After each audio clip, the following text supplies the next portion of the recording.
এই সমস্ত app cab কোম্পানিগুলো এখন এমন এমন সিস্টেম চালু করছে যাতে গাড়ি চালানো অসম্ভব হয়ে পড়ছে।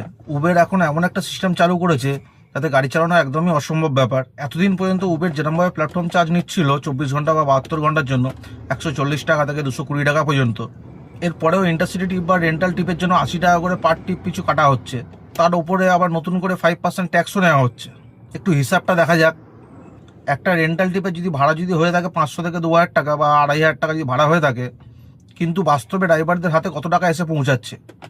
300 টাকা কি 350 টাকা ঘন্টা এসে দাঁড়াচ্ছে ড্রাইভারদের হাতে। সেখান থেকে 80 টাকা করে পার টিপে প্ল্যাটফর্ম চার্জ বলে কাটা হচ্ছে এক্সট্রা, উপরন্ত 5% ট্যাক্সও কাটছে।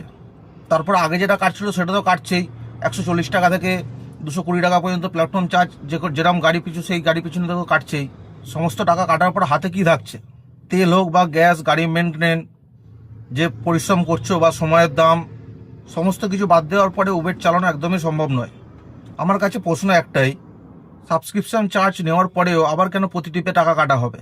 রেন্টাল টিপ বা ইন্টারসিটি টিপে এত কাটছাড় হচ্ছে কেন? ড্রাইভাররা কি মানুষ নয়? আমরা সকল ড্রাইভাররা একটা জিনিসই চাই, চার্জিং সিস্টেম স্বচ্ছ হোক, ড্রাইভারদের ন্যায্য আয় নিশ্চিত করা হোক। না হলে এরমভাবে উবের চালানো একদম সম্ভব নয়। সমস্ত ড্রাইভার ভাইদের হাত জোর করে অনুরোধ করছি, ভিডিওটাকে শেয়ার করুন, আওয়াজ তুলুন। একসাথে না দাঁড়ালে এই কাটছাড় বন্ধ হবে না। ধন্যবাদ।